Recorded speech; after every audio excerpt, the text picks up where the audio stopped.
விஜயகாந்த் சாரை மறுபடியும் பார்க்குற மாதிரி ஒரு ஃபீலு 9 இயர்ஸ்க்கு அப்புறம் அவங்க உயிரோடு இருக்கிற மாதிரியே ஒரு ஃபீலாக இருக்குது.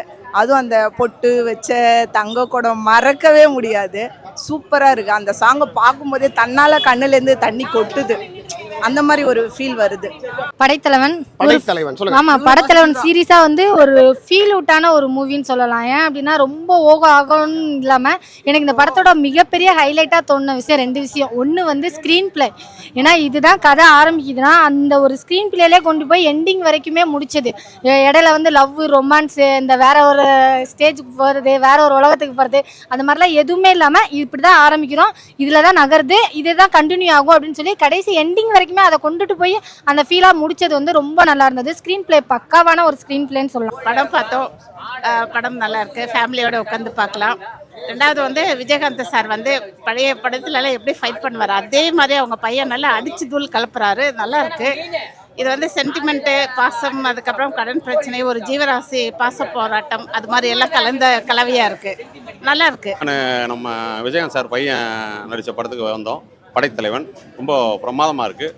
ஏற்கனவே இதே சாயலில் யானையோட நம்ம பிரபு சார் பையன் வந்ததால் கும்கி மாதிரி இருக்கும்னு எதிர்பார்த்து வந்தோம். ஆனால் என்டர்லி டிஃப்ரெண்ட். அது வேறு ஜானர், இது வேறு ஜானர். விஜயகாந்த் பையன் மாதிரியே தெரியல, அந்த கேரக்டராகவே வாழ்ந்துருக்கிறாரு. ரொம்ப பிரமாதம். விஜயகாந்த் சார் பையன் சொல்லிட்டு அடிக்கடி சொல்லிகிட்டே இருக்கும்போது விஜயகாந்த் சார் ஒரு சீன் வர்றாரு. தேட்டரே கதி கலங்குச்சு. எல்லாரும் நேரில் பார்த்த மாதிரி தெய்வம். நம்ம வீட்டில் இருக்கிறவங்க ஒருத்தங்க இறந்தவங்க நேரில் வந்தால் எப்படி இருக்கும், நம்ம அப்பா இறந்துட்டா நேரில் வந்தால் நம்ம எப்படி சந்தோஷம் கலந்த ஒரு ஆனந்த கண்ணீர் வரும், அந்த மாதிரி வந்துச்சு. அருமையான படம். எல்லாம் குடும்பத்தோடு வந்து பாருங்கள். வாழ்த்துக்கள். படைத்தலைவன் படத்துக்கு வந்திருந்தேன். படம் ரொம்ப அருமையாக பிரமாதமாக எடுத்திருக்காரு டைரக்டர் அன்பு. நான் எதிர்பார்த்ததோட ரொம்ப சூப்பராக கொடுத்துருக்காரு. சண்முக பாண்டியனை வச்சு இப்போ இதெல்லாம் பார்க்குறதுக்கு நம்ம தலைவர் கேப்டன் இல்லையன்ற ஒரு மன வருத்தம். ஸ்க்ரீனில் மறுபடியும் எங்கள் தலைவர் கேப்டனை திரையில் பார்த்தது மனசுக்கு ரொம்ப சந்தோஷம். நான்லாம் கண்ணீர் விட்டுட்டேன் திரையில். பல ஆண்டுகளுக்கு அப்புறம் திரையில் என் தலைவனை கேப்டன் பார்க்கும்போது கண்ணீர் விட்டுட்டேன். தலைவருக்கு அந்த விஜயபிரபாரன் அந்த சண்முக பாண்டியனுக்கு அந்த ஃபைட்டு கொடுத்தாங்க பாரு, சொல்லவே தேவையில்ல. அந்த மாதிரி ஒரு அற்புதமான ஃபைட்டு கொடுத்துருக்காங்க. பிஜிஎம் நல்லா இருந்து, இளையராஜா மியூசிக்கு, பாட்டு வந்து பொட்டு வச்சு தங்கக்கூடம் யாரையோ வச்சு கேட்கும்போது அந்த சம்மந்தப்பட்ட நபர் கேட்குற பற்றி கேப்டனோட வாரிசு அது கேட்கும்போது ரொம்ப மனசுக்கு நிறைவாக இருந்தது. படம் ரொம்ப அருமையாக இருக்குது. எல்லாரும் குடும்பத்தோடு வந்து பாருங்கள். குடும்பத்தோடு பார்க்கக்கூடிய ஒரு அற்புதமான திரைப்படம். நான் பார்த்து ரொம்ப சந்தோஷமாக படுறேன். நிறைய பேர் படம் பார்த்துட்டு கேப்டன் வரும்போது அழுதுட்டான்றாங்க. உங்களுக்கு அந்த ஃபீல் வந்துச்சா? நான்லாம் உண்மையாக கேப்டனோட ரசிக்கங்க. நான்லாம் கண்ணீர் விட்டு அழுதுட்டேன் அந்த இடத்துல உட்காந்த சீட்லேருந்து. ஐயோ, ரொம்ப வருஷத்துக்கு அப்புறம் நம்ம நிறைய பேர் வந்து ஏஐயில் கொண்டாடுறாங்க. ஆனால் உண்மையிலுமே கோட்டுக்கு அப்புறம் இந்த படத்தில் கேப்டனை சூப்பராக அற்புதமாக டைரக்டர் கொண்டு வந்திருக்காரு. பார்க்குறதுக்கு கண்கொள்ளா காட்சியாக இருக்குது. நல்லா இருந்தது. கேப்டனுடைய ஃபைட்டுக்குன்னு தனி ரசிகர் பட்டாலுமே உண்டு. ஆமாம். இன்னைக்கு சண்முக பாண்டியன் ஃபைட்டு ரசிக்கிற மாதிரி இருக்கா, இல்லை கேப்டன் ஃபைட் பண்ண மாதிரி இருக்கா? கேப்டனோட ரத்தங்க, அதெல்லாம் சொல்லவே தேவைங்க. அப்பா ஃபைட்டு அந்த மாதிரி தரமாக பண்ணியிருக்காப்புல. அப்பாவோடைய 2 அடி ஏறி தான் மேலே போயிருக்காப்புல. இறங்கி இல்லை, சம்பவம் பண்ணியிருக்காரு சண்முக பாண்டியன். இப்போ தான் மூவி பார்த்துட்டு வெளில வரோம். சூப்பராக இருந்தது. படைத்தலைவன்னா மறுபடியும் இன்னொரு விஜயகாந்த் சாரை பார்த்த மாதிரியே ஒரு ஃபீல் இருந்தது. அதுவும் சண்முக பாண்டியன் சார் வந்து இந்த அளவுக்கு ஆக்ட் பண்ணியிருப்பாங்களான்னு டவுட்டாகவே இருந்தது வர வரைக்கும். ஆனால் சூப்பராக இருந்தது இங்கே வந்த பிறகு. ஃபஸ்ட்டு வந்து ஒரு 2-3 சீன் வரையும் சைலண்டாக ஓடிச்சு மூவி. அதுக்கப்புறம் தான் நல்லா இருந்தது. கடைசியில் தான் மூவி நல்லா இருந்தது. சூப்பராக இருந்தது சார் படம். அதாவது ஃபர்ஸ்ட் ஹாப் நல்லா இல்லை, செகண்ட் ஹாப் நல்லா இருந்துச்சா? ஆமாம் சார். ஃபஸ்ட்டுனா ரொம்பவும் சொல்ல முடியாது, கொஞ்சம் அது மட்டும்தான். மற்றபடி எல்லாமே நல்லா இருந்தது. சூப்பராக இருந்தது. கேப்டன் நடித்த படங்கள் வந்து ஒரு 9 வருஷம் ஆச்சு. ஆமாம் சார். மறைஞ்சு 1.5 வருஷம் ஆச்சு. இப்போ இந்த படத்தை கேப்டனுடைய பையனுடைய படத்தை பார்க்கும்போது நமக்கு அந்த கேப்டன் சார் அவங்கள விஜயகாந்த் சாரை மறுபடியும் பார்க்குற மாதிரி ஒரு ஃபீலு 9 இயர்ஸ்க்கு அப்புறம் அவங்க உயிரோடு இருக்கிற மாதிரியே ஒரு ஃபீலாக இருக்குது. அதுவும் அந்த பொட்டு வச்ச தங்க குடம் மறக்கவே முடியாது. சூப்பராக இருக்குது. அந்த சாங்கை பார்க்கும்போதே தன்னால் கண்ணுலேருந்து தண்ணி கொட்டுது. அந்த மாதிரி ஒரு ஃபீல் வருது. பரவாயில்ல சார், ரொம்ப சூப்பராக இருக்குது. கேப்டனுடைய சண்டை காட்சிகளுக்குன்னு தமிழகம் இல்லை இந்திய நாடே அடிமை. அப்படி இருக்கும்போது அவருடைய பையன் நடிச்சிருக்காரு. அவருடைய பயிற்சி எல்லாம் அப்படி இருந்துச்சு? ஃபைட்டு சூப்பராக இருக்குது சார். பரவாயில்ல, ரொம்பவே கஷ்டப்பட்டு எடுத்திருக்காங்க. நல்லா இருக்குது. அன்பு சார் டைரக்டர் வந்து நல்லாவே பண்ணியிருக்காங்க அந்த மூவியில். நல்லா இருக்குது. பரவாயில்ல சார், எல்லாமே இருக்குது. ஆனால் என்ன ஒரு வருத்தம்னா சண்முக பாண்டியன் அவங்க நடித்த மூவியை விஜயகாந்த் சார் பார்த்துருந்தா இன்னுமே சந்தோஷமாக இருந்திருக்கும்னு நான் நினைக்கிறேன். ஏன்னா அவங்க பாவம் எதிர்பார்க்காம ஆயிடுச்சு. ரொம்பவே நல்லா இருந்தது சார். பரவாயில்ல. நிறைய பேர் சொல்கிறாங்க டைரக்டர் தப்பு பண்ணிட்டாரு, கேப்டன் பையனுக்கு வந்து அந்த அளவுக்கு நடிப்பு வாங்கலைன்னு சொல்கிறாங்க. நீங்கள் எப்படி பார்க்குறீங்க?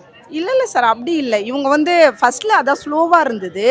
நெக்ஸ்ட்டு வந்து எல்லாமே நல்லா தான், ஆக்ஷன்லாம் பயங்கரமாக தான் இருந்தது. இந்த படத்தோட பெரிய ஹைலைட்னா அது ஒன்று. ரெண்டாவது ஃபைட் சீன். சீரியஸாகவே அவருக்கு பக்காவாக செட் ஆகிருந்த ஒரு சீன் அப்படின்னு சொன்னால் ஃபைட் சீன் தான். ஃபஸ்ட்டு இன்டர்வலுக்கு முன்னாடி ஒரு ஃபைட் சீன் வரும், அது அவ்வளோ பர்ஃபெக்ஷனாக அமைஞ்சிருந்தது. இன்டர்வலுக்கு அப்புறம் ஒரு 2 ஃபைட் சீன் வரும். ஒன்று வந்து உங்களுக்கு வந்து நார்மலாக ஒரு ஃபைட் சீன் மாதிரி இருக்கும். செகண்ட் இதில் வந்து பார்த்திங்கன்னா அந்த பொட்டு வச்ச சாங், அந்த சாங்க்கு வர ஃபைட் சீன் வந்து பக்கா கிளியரன்ஸாக அமைஞ்சிருந்துச்சு. அந்த ஒரு ஃபீல் வந்து இந்த படத்தோட பெரிய ஹைலைட்னே சொல்லலாம். ஊர் சைடெலாம் பயங்கரமாக ரசிப்பாங்க. அதை தாண்டி அனிமல் லவ்வர்ஸ் கண்டிப்பாக 2K இப்போ பசங்க ஃபுல்லாகவே ரீல்ஸில் நீங்கள் பார்த்தீங்கன்னாலே தெரியும். ஆனால் ஊனா பூனை நாய் எல்லாத்தையும் வச்சு தான் அவ்வளோ கொஞ்சிக்கிட்டு இருக்காங்க. ஸோ அனிமல்ஸ் லவ்வர்ஸ்க்கு கண்டிப்பாக அந்த படம் ரொம்ப பிடிக்கும். ஏன்னா அனிமலோட இம்பார்ட்டன்ஸை அந்த லவ்வை வந்து ஃபர்ஸ்ட் ஹாஃபில் காமிச்சிருப்பாங்க. அந்த ஒரு ஃபீல் வந்து ரொம்ப நல்லா இருந்தது. லைட்டாக ஸ்லோவாக போகிற மாதிரி இருக்கும், ஆனால் அது வந்து ஒரு லவ்வை வந்து இம்பார்ட்டண்ட்டாக காமிக்கிறது. நிறையா பேர் சொல்லுவாங்க ஹீரோயின் இல்லை, ரொமான்ஸ் இல்லை, சாங் இல்லை, ஃபர்ஸ்ட் ஹாஃப்லலாம் சுத்தமாக இல்லை அப்படிங்கிற மாதிரி. பட் என்னை பொறுத்த வரைக்கும் இந்த படத்தோட பெரிய ஹீரோயினி அப்படின்னா யானை தான் சொல்லுவேன். யானைக்கும் கதாநாயகனுக்கும் உள்ள ஒரு லவ் பாண்டிங் தான் படம் முழுக்கவே காமிச்சிருப்பாங்க. அது ரொம்ப சூப்பராக இருந்தது. அதை தாண்டி நிறையா உங்களுக்கு யானை ஒரு மிருகங்க வளர்க்குறோம் அப்படின்னா அவ்வளோ ஈஸி கிடையாது. அதுக்கு எவ்வளோ கஷ்டப்படுறாங்க, எந்த மாதிரிலாம் அரசு ரீதியாகவும் நம்ம எந்த மாதிரிலாம் நாடணும் அப்படிங்கிறதையும் ரொம்ப தெளிவாகவே காமிச்சிருந்தாங்க. நரபலியோட விஷயங்களை ரொம்ப பக்காவாக கடைசியாக கிளைமேக்ஸில் கொடுத்த விதம் ரொம்ப நல்லா இருந்தது. நரபலி வந்து எதனால் உருவாக்கப்பட்டுச்சு, அதை எப்படி உருவாக்குனாங்க, யாரோட லாபத்துக்காக உருவாக்குனாங்க, அதை எப்படியெல்லாம் உள்ளே திணிக்கிறாங்க அப்படிங்கிறதையும் காமிச்சிருந்தாங்க. அதாவது படத்துல ஹீரோயின் இல்லைன்னு வருத்தப்பட வேணாம், யானை வந்து ஹீரோயினா இருக்கு அப்படின்னு ஆமா சொல்லுங்க. அதுதான். அது ஆண் யானையாச்சு எப்படி ஹீரோயினா இருக்கும்? அந்த ஒரு லவ் அப்படி இருக்குங்க. உங்களுக்கு அந்த லவ் வந்து செம்ம ஃபீலான ஒரு லவ். அதாவது ஆண்கள் படம் பார்க்க போனா ஹீரோயின் இல்லைன்னு ஃபீல் பண்ணலாம், பெண்கள் நீங்களே ஹீரோயின் இல்லைன்னு ஃபீல் பண்றீங்களா? கண்டிப்பா இல்ல, அதுதான் சொன்னேனே. எனக்கு அந்த லவ் காமிச்ச யானையோட அவர் டிராவல் பண்ண அந்த லவ், அந்த ஃபீல் பண்ற விதமா இருக்கட்டும், சில விஷயங்களை அவங்க 2 பேரும் பேசிக்கிற மாதிரி ஒரு கனெக்டிவிட்டி கொடுத்த விதம்லாம் வந்து பாத்தீங்கன்னா ஹீரோயினி இருக்கணும்னு தேவையில்லை. ஆக்சுவலி வந்து ஹீரோயினி வச்சு ரொமான்ஸ் எல்லாம் வச்சு சாங்லாம் போயிருந்தா கதை டோட்டலா வேற மாதிரி சொதப்புன மாதிரி ஒரு ஃபீலா இருக்கும். அதெல்லாம் இல்லாம இதுதான் கதைன்னு சொல்லி கரெக்டா அதை கண்டினியூ பண்ணதுனாலதான் படம் ஹிட்டு நான் நினைக்கிறேன். நிறைய பேர் எனக்கு படம் பிடிக்கல, ஸ்லோவா இருக்குன்னு சொல்றாங்க. உங்களுடைய பார்வையில் எப்படி இருக்கு? எனக்கு அப்படி தோணல, ரொம்ப பக்காவா அமைஞ்சிருந்தது. செகண்ட் ஹாப்லாம் பயங்கர விறுவிறுப்பா போச்சு. உங்களுக்கு இன்டர்வல் தாண்டிலாம் பார்த்தீங்கன்னா அந்த ஃபைட் சீனாக இருக்கட்டும், சில ட்ராவல்லாம் இருக்கட்டும், அதுவும் இல்லாமல் விஜயகாந்த் சார் காட்டின அந்த சீன்லாம் செம்ம ஒரு ஃபீல் விட்டாக இருந்தது. ரொம்ப மோசமாக இருக்குடா அப்போல்லாம் இல்லை, எதுக்கு இதை கொண்டு வந்தாங்க அந்த மாதிரிலாம் இல்லாமல் கரெக்டாக அந்த கதைக்கு இந்த ஒரு இம்பார்ட்டன்ட் ஒரு ரோல் கொடுக்கணும் அப்படிங்கிறதுக்காண்டி, அதுவும் விஜயகாந்த் சார் சொன்னாலே நம்மளுக்கு ரமணா தான் ஞாபகம் வரும். ஸோ அந்த பேரில் கொடுத்த விதம்லாம் ரொம்ப நல்லா இருந்தது.